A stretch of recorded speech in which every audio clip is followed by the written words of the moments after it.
እዚ ኣፎት ሚድያ ሰላም ጠና በልና ብዝተፈላለየ ቦታን ኩነታትን ኮንኩም ምድላት ኣፎት ሚድያ ትካተሉ ክብራትን ክብራና ንሳት ዝተዋለዱ ዋናዊ ምዕባለታት ሒዝናልኩም ቀሪብና ኣለና ሓብራው ጻንሒትኩም ሰናካውን ብምዕዳም ናብ ዘርዘራቶም ተሰጋጊርና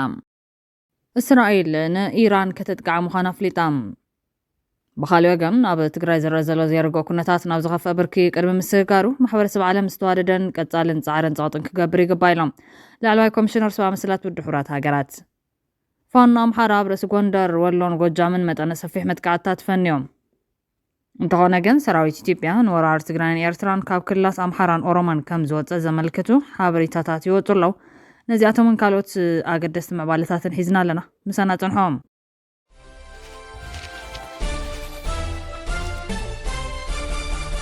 ብቀዳምነት ኣብ ሱዳን መዕቆቢ ስደተኛታት ተጋሩ ሓደጋ ባርዕ ሓዊ ከም ዘጋጠመት ፈሊጦም ጥሜትን ሕማምን ከይኣኽለናት ጊዜያዊ መጽለሊና ሓዊ ነድደሎ ክብል ድማ ስደተኛታት ተጋሩ ካብ ሱዳን ተነድባ ገሊጾም ጥሜትን ሕማምን ከይኣኽለና ንጊዜኡ ተጸጊዕናሉ ንርከብ ጊዜያዊ መዕቆቢና ብሓዊ ይቃጸለሎ ክብሉ ኣብ ሃገረ ሱዳን ማእኸል መዕቆቢ ስደተኛታት ተጋሩ ተነድባ ዝርከቡ ስደተኛታት ዞባ ምዕራብ ትግራይም ገሊጾም ዘሎም ቅድሚ ዝተወሰኑ መዓልትታት ኣብቲ ጊዜያዊ ማእኸል መጽለሊ ሓደጋ ባርዕ ሓዊ ኣጋጢሙ ኣብ ልዕሊ ንብረት ከቢድ ዕንወት ዘጋጠመ ኮይኑ ሎሚ 3 ለካቲት 2018 ዓ.ም ከባቢ 8 ሰዓት እውን ኣብ ሓንቲ ገዛ ሓደጋ ባርዕ ሓዊ ኣጋጢሙ ዓብዪ ክሳራ ኣብፂሑሎም ሓደጋ ባርዕ ካብ ዞባ ምዕራብ ትግራይ ፍሉይ ቦታ በረኸት ተመዛቢለን ናብ ሱዳን ዘምርሓ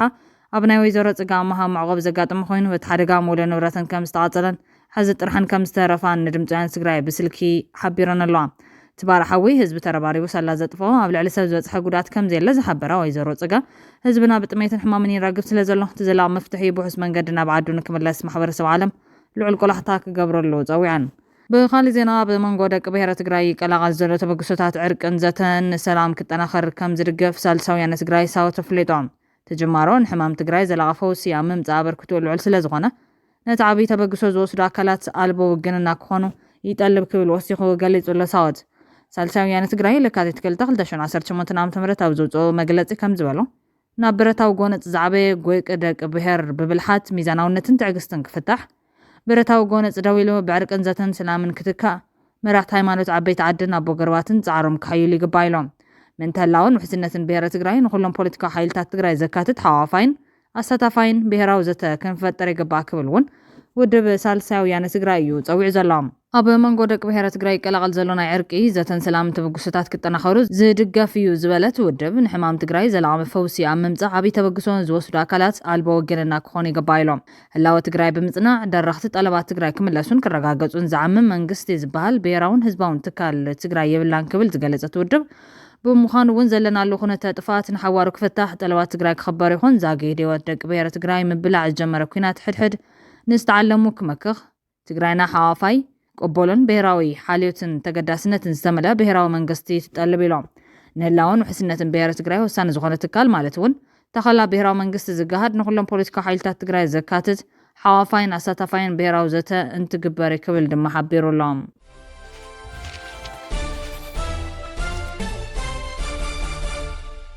ኣብ ትግራይ ዝረአ ዘርጎ ኩነታት ናብ ዝኸፍአ ብርኪ ቅድሚ ምስግጋሩ ማሕበረሰብ ዓለም ዝተዋደደን ቀጻልን ጻዕርን ጸቕጥን ክገብር ይግባ ኢሎም ላዕለዋይ ኮሚሽነር ሰብኣዊ መሰላት ውድብ ሕብራት ሃገራት ላዕለዋይ ኮሚሽነር ሰብኣዊ መሰላት ሕብራት ሃገራት ቦልከር ቱርክ ሎም ሰለሳው ዘውፅኦ መግለጺ ኣብዚ ሕዚ እዋን ኣብ ትግራይ ዝረአ ዘሎ ዘይተረጋግአ ኩነታት ቅድሚ ምድንጓዩ ተወጥሪ ናብ ዝኸፍአ ብርኪ ቅድሚ ምስጋሩ ማሕበረሰብ ዓለም ዝተዋደደን ቀጻልን ጻዕርታትን ጸቕጥን ክገብር ተላብዮም ዘሎ ጸገማት ብዘተን ምርዳን ክፍታሕ እምበር ዳግማይ ናብ ዕጥቃዊ ጎነፅ ምእታው ሳዕቤናቱ ንምግማቱ ዝኸብድ ከቢድ ኩነታት ዝፈጠርን ንዘሎ ሰብኣዊ ቅልውላው ከጋድዶ ዝኽእል ሳዕቤን ከም ዘሎ ኣጠንቂቖም ወጥሪ ንምንካይ ኩሎም ወገናት ብፖለቲካዊ ዘተን ምትእማን ዝፈጥር ስጉምታትን ክወስዱን ጎነፅ ንምትራፍ ብሓላፍነታዊ ስምዒት ነገራት ከተሃዳድኡ ይግባእ ዝበሉ ቦልከር ቱርክ እቲ ኩነታት ኣዝዩ ዘይርግእ ኮይኑ ይቕፅል ብምህላው ሳዕቤናቱ ድማ ዝያዳ ዝኸፍአ ክኸውን ክብሉ ተሓሳሲቦም ማሕበረሰብ ዓለም እውን ነቲ ዝፍጠር ዘሎ ወጥሪ ንምህዳእ ዝተዋደደን ቀጻልን ጻዕርታት ክገብር ኣስሚሮም ኣሎ እዚ ከም ዘሎ ኮይኑ ሕብረት ኣፍሪካን ባይቶ ሰላም ጸጥታን ሕብረት ኣፍሪካን ንዝተጣየሸሉ ዕላማን ሽቶን ክዕወቱ ዘይከኣሉ ልሙሳት ትካላት ስለ ዝኾኑ ዳግም ምትዕርራይ ከም ዘድልዮም ፓን ኣፍሪካ ኣጀንዳ ኢንስቲትዩት ኣብ ዘውፅኦ መግለፂ ሓቢሮም እዚ ከምዚ ኢሉ እንከሎ ኣዝዩ መብረሳይ ዝኾነ ኩናት ኢትዮጵያን ዳግማይ ከይውላዕ ሓያል ዲፕሎማስያዊ ጻዕርን ክግበር እውን ተላቢሎም ፓን ኣፍሪካ ኣጀንዳ ኢንስቲትዩት ኣብ ዘውፅኦ መግለፂ ሕብረት ኣፍሪካ ዝተጣየሸሎም ቀንዲ ዕላማታትን ልእኹትታትን ምክልኻል ጎንፅን ተጋጥም ጣልቃ ብምእታው ንክቋረፅ ምግባርን ወካላይ እጃም ምጽዋት እንትኾኖም ብፍላይቶም ፈላሙት ክልተ ዕማሙ ምክልኻል ጎነፅ እንተጋጢሙ ድማ ጣልቃ ብምእታው እትጻብ ወደውን ክብል ምግባርን ወሲድካ እንተረአ ኣብ ዘይምውዓሊኡ ዝውዕል ዘሎ ዝሃብተት ኮይኑ ንረኽቦም። ስለዚ ድማ ሕብረት ኣፍሪካን ባይቶ ሰላም ጸጥታን ሕብረት ኣፍሪካን ንዝተጣየሽሉ ዕላማን ሽቶን ክፍጽሙን ክዕውቱን ዘይከኣሉ ፍሹላት ትካላት እዮም ኢሉ ኣሎ። ፓን ኣፍሪካ ኣጀንዳ ኢንስቲትዩት ብመርቱዓ ሰኒ ኣብ ዘርግሖ መጽናዕቲ እዚ ቅድሚ መበል 39 ስሩዕ ጉባኤ መራሕቲ ኣባል ሃገራት ሕብረት ኣፍሪካ ምክያዱ ኣብ ናይሮቢ ኬንያ ዕላው ተገይሩ ዘሎ መግለጺ ፓን ኣፍሪካ ኣጀንዳ ኢንስቲትዩት ካብ መንጎ ፍሽለት ሕብረት ኣፍሪካን ባይቶ ሰላም ጸጥታን ሕብረት ኣፍሪካን ኢሉ ዝጸርሖም ኣብ 2013 ብመንግስቲ ኢትዮጵያን ኤርትራን ኣብ ልዕሊ ትግራይ ዝተኻየደ ወራር ንምክልኻል ይኹን ንምቁራጽ ዘይምኻሉ እዮም። እዚ ወራር እዚ ክኽለፍ ብዘይምኻሉ ብኣማይ ተሽሓት ዝቑጸር ህይወት ረጊፉ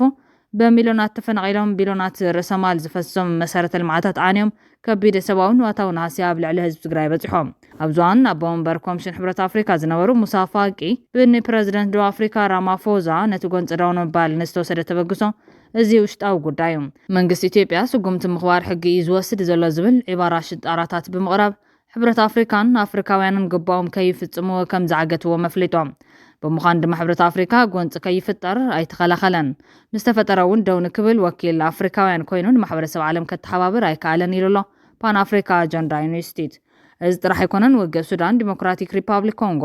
ሕምስምስ ሃገራት ሳሕል ግርጭት ኢትዮጵያን ሶማልያን ከምኡ ድማ ዘይምርዳእ ኤርትራን ኢትዮጵያን ኣብ ምፍታሕ እዚ ዝበሃል ግደ ይብሎን። ነዞም ጎንፅታት ዘይምርዳእትን ንምፍታሕ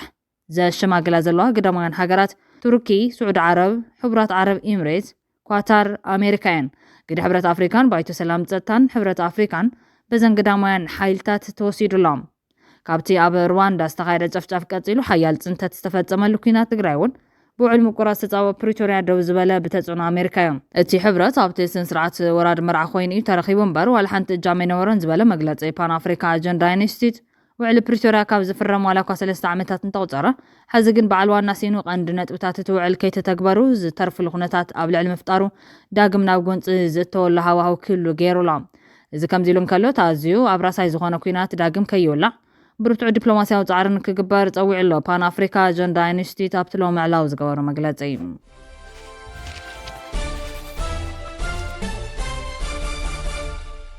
እስራኤል ንኢራን ከተጥቃዕ ምዃና ኣፍሊጣ። ኣብ ዓለምና ተን ክልተ ሓያላትን ህልኸኛታትን ሃገራት እስራኤልን ኢራንን ኣብ ሓያል ዝኾነ ንሕንሕን ህልኽን ካብ ዝኣተዋ ነዊሕ እዋን ኣቑፂረን እየን። ክልተን ሃገራት ኣብ ወርሒ ሰነ 2025 ደማዊ ግጭት ከም ዘካየዳ ዝዝከር እዮም። ኣብዚ ሕዚ እዋን እንተኾነ ኣብ ብርቱዕ ሕድሕዳዊ ክትትል ከም ምህላወን ካብ ዝኾነ ሰብ ወይ ኣካል ዝተኸወለ ኣይኮነን። ብሕልፊ ኣብ ዝቐረባ ኣዋርሕ ነቲ ደሉ ፀንሐ ምድርን ሰማይን ከባቢ ናብ ሚስጥር ኣደባባይ ክበሃል ዝከኣል ምፍርራሕን ምክትታልን ሸሚመን ኣለዋ። እስራኤል ፀግዕን ሓገዝን ኣሜሪካ ፍጹም ኣይፍለያን እዮም። እንተኾነ ግን እስራኤል እቲ ብቕፅበት ዝረአ ዘሎ ምዕባለ ኢራን ድቃስ ክህብ ኣይከኣልን ዘሎ። እቲ ኣብ ምዕባል ኒኩለሳዊ ኣፅዋር ይኹን ኣብ ፓላስቲክ ሚሳይላት ተጎናፂፋቶ ዘላ ዓወታት ድማ ንፈታውን ፀላእን ኣገሪሙሎ ኪንዮ መገራሙ ናብ ምእርማም ዘእተወ እዩ ዝመስል ዘሎ። ምክንያቱ ኣሜሪካን እስራኤልን ነቲ ኢራን ተመዝገቦ ዘላ ምዕባለታት ብፅቡቅ ዓይኒ ክሪኦ ኣይከኣላን። እተን ሃገራት ኢራን ክትዳኸምን ክትብተንን ዝከኣለን ዘበለ ከም ስርሓ ስልያዊ ሓበሬታታትን ሰማያ ፀጥታን ድሕነትን ዓለምና ዝህብዎ ዘለዎ ሓበሬታታት የረድእ።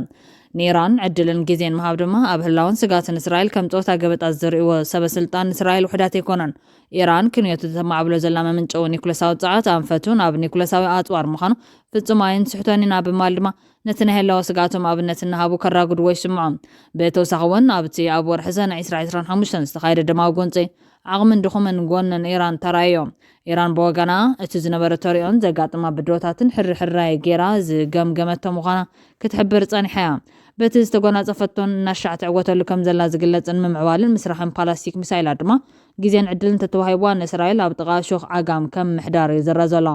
እስራኤል ኢራን ምስ ኣሜሪካ ትገብሮ ዘላ ዘተክዕወትን ብሰላም ክውዳን ብፍጹም ኣይትደልይን እያ፣ ሕርያ እውን ኣይኮነን እዩ። እዚ ዝግበር ዘሎ ዘተ ብዲፕሎማስያዊ ፍኖት ብሰላም ተተወዲኡ ንኣሜሪካን እስራኤልን ሓድሽ ምዕራፍን ታሪኽን ዝፈጥር ክኸውን እዮም። ሓይሊ ምዛንን ሓሌን እውን ክኸዳ ክኽእላየን ብፍላይ ንኢራን ክብርን ዋጋን ክወሃባ እዩ። ንእስራኤል ግን ሕማም ድሓሪ ክኾና ነዚ ድማ ብዝከኣላ መጠን ብላዕልን ታሕትን ብየማንን ፀጋምን ንምዕንቃፍን ንምብታኑን ውዲት ኣብ ልዕሊ ውዲት ሽርሒ ኣብ ልዕሊ ሽርሕታት ታልም ዘላ እስራኤል ይመራ ኣሎ። ስጉምቲ ንምውሳድ ድማ ከምቲ ኢራብ ንዒንቲ ማያት ትናፍቆ ብሓይሊ ንኩናትን ግጭትን ትናፍቆ ከም ዘላ ትገብሮ ዘላ ምንቅስቃሳት ኣብነታት እዮም። ኢራን ድማ በቲ ሓደ ወገን እስራኤል ምስ ኣሜሪካን ኣውሮፓ ሕብረትን ተሻሪኻን ተላፊናን حلم لما كيتطفن نهلاوا كيتفتاتنون دويلا تحسب زلا تمثل እሞ ድማ ክብራን ክብርታትን ብዝሕሎ ኣገባብን መንገድን ምዝታይ ኮነ ንዲፕሎማስያዊ ዕማማት ልዓልን ታሕትን ክትብል ትረላ ኢራን ከም ኢራቅ ከም ሊብያ ከም ሶርያን መሰልተንን ብተሃዲድን ሽርሕታትን ኣሜሪካን እስራኤልን ክትደሃላይ ካልእትን ዘላ ናብ ኩናት እንታትያ ግን ኣልባባ ክጠፋን ነቲ ኣብ ፈተናት ዘሎ ቅጦ ዓቕማ ዝፈታተን ነተራይ ዘሎ ክፍተታት ጸጥታን ሃገራዊ ድሕነታን ኣዋጋ ዕዳጋ ከእትዎ ከም ዝኽእልን ሩዶ ነገር እዮም መሻርክቲ ኢራን ሩስያ ቻይናን ሰሜን ኮርያን ከምቲ ኣሜሪካን እስራኤል ትገብረላ ክገብራ ዝኽእላ ይመስላን እየን እንተምንታይ እስራኤል ኣብ ኣሜሪካ ልዕልነት ኣለዋ ዝደለየቶ ክትገብር መገዲ ፀርገላ እዩ ዝሓተተቶ ይውሃባ ዝለመነቶ ይትኮበላ ስለ ዝኾነ ኩታ ኣሜሪካ ካልኣይ ጁባ እስራኤል እያ ምባል ይካኣል እዮም ኢራን ግን ከምዚ ዓይነት ገዝምን ግምጃን ናይ ምርካብ ዕድላ ዝተሓተዮም ኣብ ልዕሊ ኢራን እቲ ኣብ ልዕሊኣ ክግበር ፀንሐ ገደታት ብመጠኑ ከቢድ ብድሆ ኮይኑ ፀኒሖም እዚ ኩሉ ተደማሚሩ ኢራናውያን ፖለቲከኛታት ናብ ዘተን ዲፕሎማስን ምእታዎም ከም ኣወንታዊ ስጉምቲ ይዘራ ዘሎ ነዚ ድማ እስራኤል ኣይትደልን እያ ዕይን ክብል ኮነ ብትን ክብለላ ፀሎታዮም ስለዚ እስራኤል ንኣሜሪካ ምስ ኢራን ዝገበር መዘረራብ ንኒኩለሳዊ ምብልፃግ ዝድርትን ንደርማስ ምዕባለ ፓላስቲክ ሚሳይላታት ዝገትን ተዘይኮይኑ ንበይነ ኣብ ልዕሊ ኢራን ስጉምቲ ክወስድ እያ بيني تكالاتان معنا كوفر بمال حوس محصنتان مفرحن تقبرلا إسرائيل نوينا مس إيران قاتما تمكتان على اشتبلان تخون ويس إيران إسرائيل تمكتات تخون أمريكا خم شعقيزي مس إيران تتسمع معت إسرائيل نوينا ناقتمتن نانبعتن لبايخ إلا دي خون روسيان تشاينان كم تا فينزويلا استقبر سلحتا وسرحيت زرايوه كاب كونا كنا بعداني نزعين تدو زقبرا يمسلام ويس كاب حلف تمكرو مهر غسيمان أو قون إيران تقتران دو زبلا يخونام جيزيو زملسو حتو يوم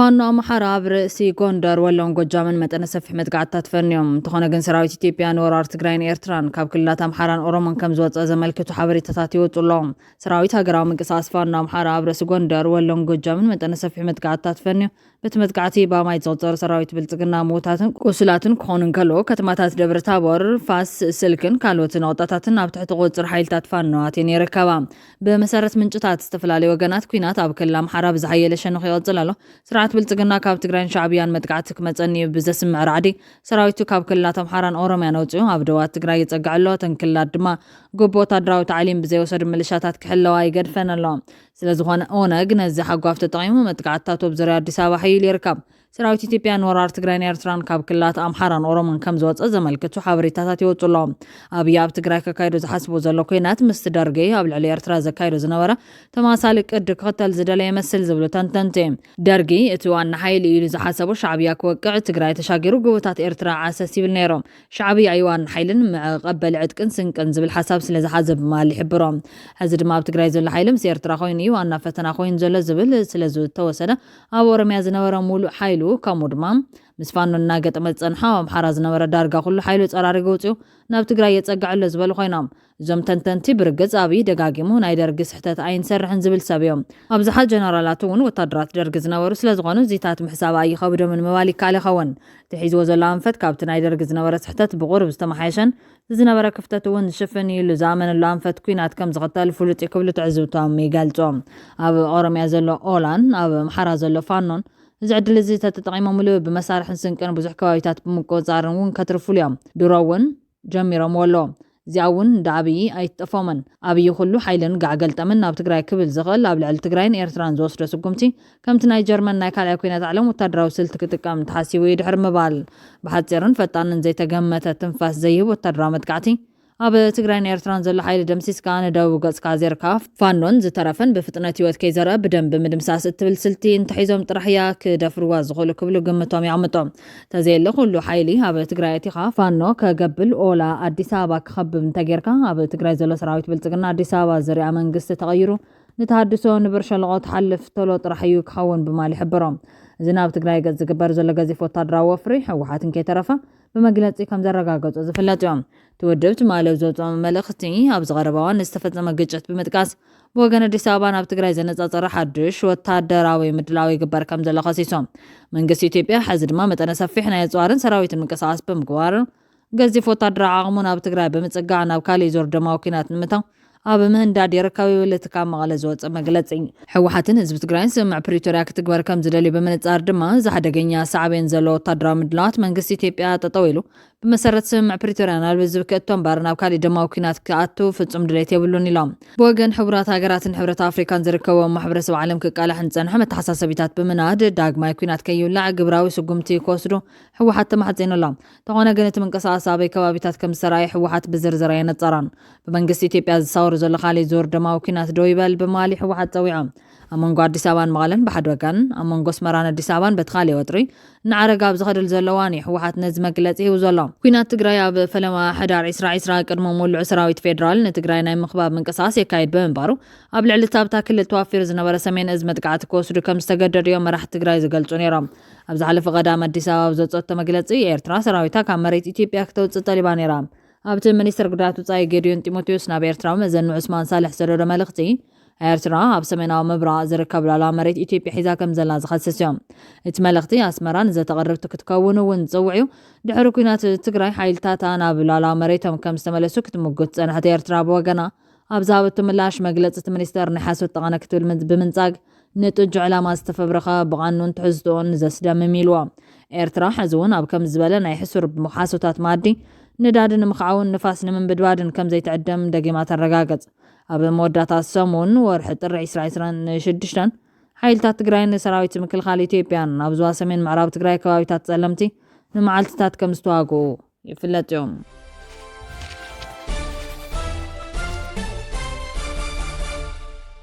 ግብፂ ኣብ ትሕቲ ተልእኮ ሕብረት ኣፍሪካ ሰራዊታ ናብ ሶማልያ ከተዋፍር እያ ግብፂ ከም ኣካል ናይቲ ኣብ ሶማልያ ዝካየድ ዘሎ ተልእኮ ደገፍን ምርግጋፅን ሕብረት ኣፍሪካ ኣውሶም ሰራዊታ ናብ ሶማልያ ከም ተዋፍር ምግላፃ ማዕኸናት ዜና ሶማልያ ቃሊሕን ተሳትፎ ግብፂ ኣብ ሶማልያ ኣካል እቲ ካይሮ ኣብ ቀርኒ ኣፍሪካ ዝሓየለ ናይ ፀጥታ ግደ ክህልዋ ትገብሮ ዘላ ፃዕሪ ምዃኑ ተዓዘብቲ ይሕብሮም እዚ ዝተገለጸ ፕረዚደንት ዓብደልፋታሕ አልሲሲ ኣብ ካይሮ ምስ ፕረዚደንት ሶማልያ ሓሰን ሼክ ማሕሙድ ኣብ ዘካየዶ ዘርብ ኮይኖም ክልቲኦም መራሕቲ ኣብ ዝናወሰኸ ዝኸይ ዘሎ ዘባዊ ወጥሪ ወታደራዊ ምትሕባርን ፖለቲካዊ ምዋሃድን ንምዕማቕ ተስማዕሚዖም ኣለዎም አልሲሲ ግብፂ ንመሬታዊ ምግንፃል ሶማልያ ዝኾነ ይኹን ኣፍልጦ ከም ዝሃበት ደጊሙ ብምግላጽ ከምዚ ዓይነት ስጉምታት ንሉዓላውነትን ዞባዊ ምርግጋዕን ናብ ሓደጋ ዘእቱ ቅድመ ኩነት ምዃኑ ኣጠንቂቖም ብዋጋ ድሕነት ሓንቲ ሃገር ዝውሰድ ስጉምትታት ንመትከላት ቻርተር ሕቡራት ሃገራት ዝጥሕስ ምዃኑ እውን ኣመልኪቱሎም ምሕላው ፀጥታ ቀይሕ ባሕርን ወሽመጥ ዓደንን ብሕታዊ ሓላፍነት ናይተን ኣብ ዙርያ ዝርከባ ሃገራት ምዃኑ ዝገለጸ አልሲሲ ስትራቴጂካዊ መስመራት መራኸቢ ኣብ ምሕላው ተራ ግብፅን ሶማልያን ውሳነ ምዃኑ ገሊፆም ፕረዚደንት ሶማልያ በገድኡን ውሳነ ግብፂ ብሓጎስ ብምቕባል እቲ ሃገር ንሓድነትን ጻዕርታት ፀረ ሽበራን ሶማልያ ትገብሮ ዘላ ደገፍ ንይዱሎም ክብራትና ክብራን ቤተሰብ ኣፎት ሜዳ ነሳት ዝተዋደዱ ሓፀርቲ ህዋናዊ ዜናታት ዘቕሪብና ከም ቤትና ስለተከታተሉና ለመስገን ላይክ ሼር ሰብስክራይብ ምግባር ቤተሰብ ኣፎት ሜዳ ይኹኑ ስሰናይ ንምናም